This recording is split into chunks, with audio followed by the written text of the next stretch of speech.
नमस्कार, आप सभी का स्वागत है। मेरा नाम आनंद है। उत्तर प्रदेश में इनकाउंटर पर अब सवाल खड़े होते हैं।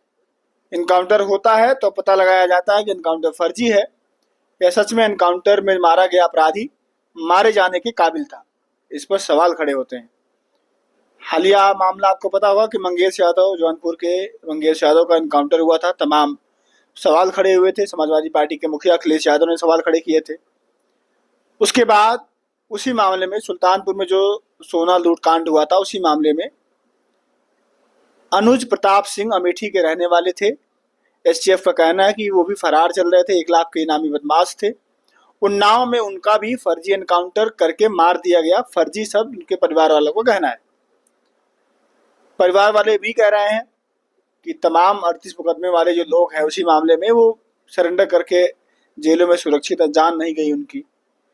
तमाम इस पर भी सवाल खड़े हो रहे। अखिलेश जी ने इस पर भी सवाल निशान खड़े किए कि इसमें भी जो कमजोर तबके के अपराधी हैं या जो कमजोर हैं उनको भी सरकार निशाने बना रही है। इस पर भी सवाल खड़े हो रहे हैं। इन्हीं सब मामलों पर बातचीत करने के लिए आपको पता होगा पहले भी आए हैं, प्रदीप कुमार यादव जी मौजूद है। समाजवादी पार्टी के अधिवक्ता सभा के पूर्व प्रदेश अध्यक्ष रह चुके हैं। इनसे बात हुई थी मंगेश यादव वाले मामले पे। एडवोकेट है पेशे से। बात इनसे और करेंगे और समझेंगे इस वाले मामले में ये कैसे देखते हैं कि अनुज प्रताप सिंह वाला एनकाउंटर जो है उसको, ये इनका नजरिया क्या है। स्वागत है आपका। बहुत बहुत धन्यवाद आपका और बहुत बहुत आपका स्वागत है आपके चैनल। मंगेश यादव के बाद अब उसी मामले में अनुज प्रताप सिंह अमेठी के रहने वाले ठाकुर हैं, वो उनकी इनकाउंटर में हत्या हो गई है, मतलब इनकाउंटर कर दिया गया उनका।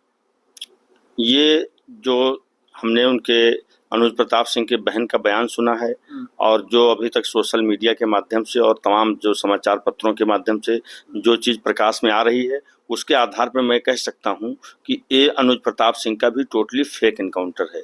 इनको भी, और ये सरकार खून के धब्बे को खून से ही धोने का प्रयास कर रही है।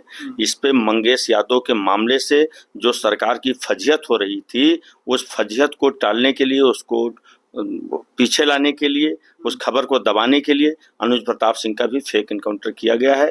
और अनुज प्रताप सिंह ही पीडीए परिवार के सदस्य हैं। समाजवादी पार्टी इसकी घोर निंदा करती है। वो कैसे पीडीए हो गए? ठाकुर है, वो सिंह है, बाबू साहब है। ये समाजवादी पार्टी में ये पहले से भी हमारे राष्ट्रीय अध्यक्ष जी ने कहा है, और जब भी वो बात करते हैं 90% लोगों की बात करते हैं। 5% उन लोगों की जो अगड़े में भी पिछड़े हैं, जो गरीब हैं, कमजोर हैं, असहाय हैं। ऐसा नहीं कि सारे के सारे जितने भी फॉरवर्ड हैं, जितनी भी उच्च जातियां हैं, वो सब के सब अमीर हैं। उनमें गरीबी जाकर के देखिए आप कि उसमें किस लेवल के गरीब हैं। समाजवादी पार्टी उनका भी नेतृत्व करती है। और पीडीए का मतलब ये नहीं है कि केवल पिछड़ा दलित अल्पसंख्यक, उस पिछड़े में 5% अगड़े भी हैं जो बहुत सताए हुए लोग हैं। और ये देखिए, ये उदाहरण है। इसमें भी हमने उसके बहन का बयान सुना है, अनुज प्रताप सिंह के। एक दिन सोशल मीडिया में चल रहा था, मैंने सुना, उसने खुद कहा है कि एक उसके ऊपर केवल एक मुकदमा था, और ये वो भी सूरत में कोई एक मुकदमा था उसके ऊपर, और उसको इनकाउंटर कर दिया गया। जबकि 38 मुकदमा वाले विपिन सिंह उसी मामले के घोर अपराधी, उनको नहीं, उनको सरकार बचा के रखती है। उनको उनका हाथ पकड़ के उनको पूरी तरह से सरेंडर करवा दिया जाता है और अनुज प्रताप सिंह का इनकाउंटर किया जाता है।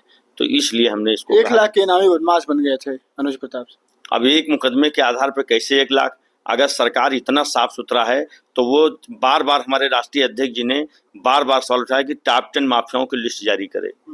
और टॉप 10 माफियाओं की जब लिस्ट जारी करेंगे तो उसमें मुझे मालूम है, मुझे बिल्कुल, मैं साफ साफ कह सकता हूं कि उसमें मुख्यमंत्री के स्वजातीय लोग ही सबसे ऊपर 10 टॉप 10 में वही लोग आएंगे, कोई दूसरा नहीं आ पाएगा। तो उसमें बार बार हमारे राष्ट्रीय अध्यक्ष सवाल उठाते रहे, लेकिन मुख्यमंत्री उसको टालते रहे। केवल इस समय इन सब सवालों को दबाने के लिए और अपनी फजीहत को दूर करने के लिए उन्होंने केवल अनुज प्रताप सिंह का इनकाउंटर किया है।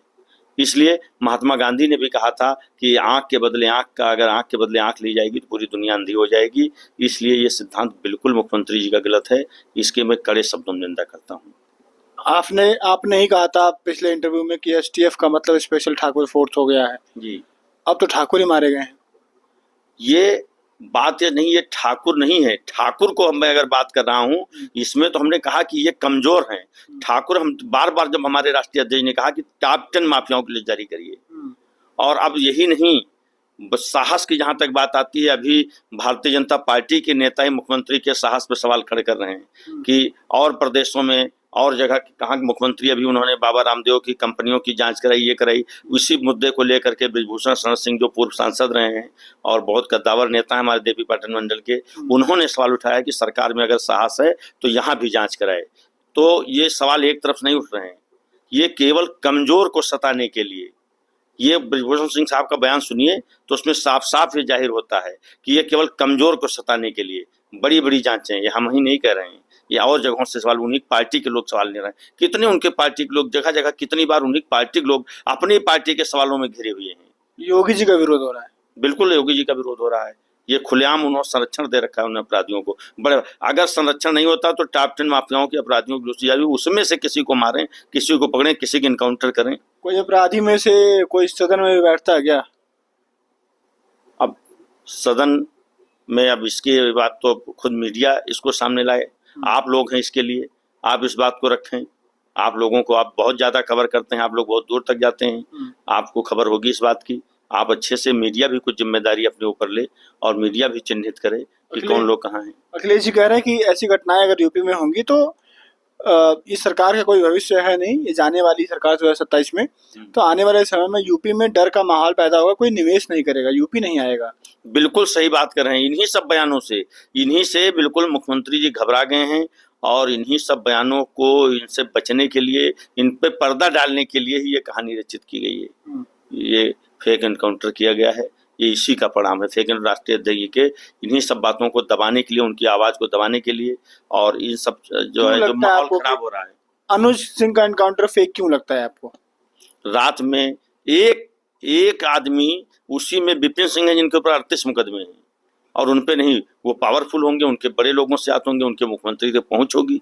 ये साफ साफ जाहिर होता है कि 38 मुकदमे वाला आदमी बचा हुआ है, और ये भी इसमें धुंधले अंधियाले में उस तरह से एक आदमी भाग जाता है और दूसरा आदमी मार दिया जाता है। यहाँ भी बिल्कुल उसी तरह की कहानी की पुनरावृत्ति हो रही है। ये बिल्कुल जो घटना बताई है हमारे राष्ट्रीय अध्यक्ष जी ने, जो सवाल उठाए हैं, बिल्कुल सही है। रवि किशन कह रहे हैं हाँ कि शस्त्र के बदले, हमने भी उनका बयान सुना है कि शास्त्र के साथ साथ शस्त्र की भी बात होनी चाहिए। तेज करो, अपने शस्त्र को तेज करो, तेज करने। अगर सरकार है तो इस तरह के बयान पर मुकदमा क्यों नहीं दर्ज किया जा रहा है? ये तो खुला संरक्षण, अपराध को किस तरह खुलेआम सरकार बढ़ावा दे रही है, उनके सांसद, उनके विधायक किस तरह से बढ़ावा दे रहे हैं। कह रही हिंदू खतरे में है तो अपने शस्त्र को तेज करो, अपने बच्चों को बोलो शस्त्र को तेज करें। ये अब इनके उसमें जो है, ये दोहरे चरित्र के लोग हैं, ये दोहरी बातें करते हैं, दोहरी मानसिकता के लोग हैं। ये एक दो नहीं, यहाँ तक देखा कि इनके पार्टी के एक सांसद थे, वो अपनी ही लड़की को एयरपोर्ट छोड़ने जाते हैं और लौट के जब बाहर आते हैं तो उनसे पूछता है कि पत्रकार की आप बताइए कि इस देश के हालात कैसे हैं, कि इस देश का हिंदुत्व खतरे में है। तो अब इस तरह से अपनी ही लड़की को हज जाने के लिए भेजने जाते हैं एयरपोर्ट पे, और इन्हीं पार्टी के नेता, और जब बाहर निकलते हैं पूछता है पत्रकार की बताइए, तो कहते हैं कि नहीं, ये जो है हिंदुत्व इस देश का खतरे में है। तो लोगों के आंख में ऐसा पर्दा डाल रहे हुए हैं, इस तरह की बातें कर रहे हैं। किशन अपने लड़कों को किसी हिंदू धर्म के युद्ध बचाने के लिए या हिंदू धर्म के बचाने की रैली यात्रा में भेजेंगे हथियार के साथ? रवि किशन अपने लड़कों को विदेश में पढ़ा रहे हैं, अच्छी अच्छी शिक्षा दे रहे हैं। ये जो छोटे छोटे परिवार के पिछड़े दलित अल्पसंख्यक, इनको ये संदेश पहुंचा रहे हैं कि उनको इस गर्त में झोंक रहे हैं कि वो शिक्षा से दूर रहें। उनको शास्त्र की बात वो कभी नहीं कहेंगे अपने बच्चों से कि शस्त्र तेज करो, कभी अपने बच्चों को ऐसी शिक्षा नहीं। इसीलिए तो हमने कहा है कि ये दोहरी मानसिकता, दोहरे चरित्र के लोग हैं।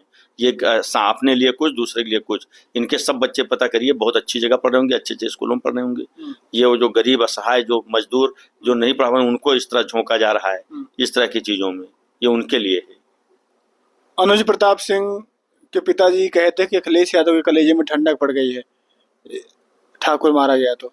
नहीं, ऐसा कभी नहीं। समाजवादी पार्टी और माननीय राष्ट्रीय अध्यक्ष जी कभी भी किसी जात धर्म का उनके ऊपर तो कोई आरोप लगा ही नहीं सकता।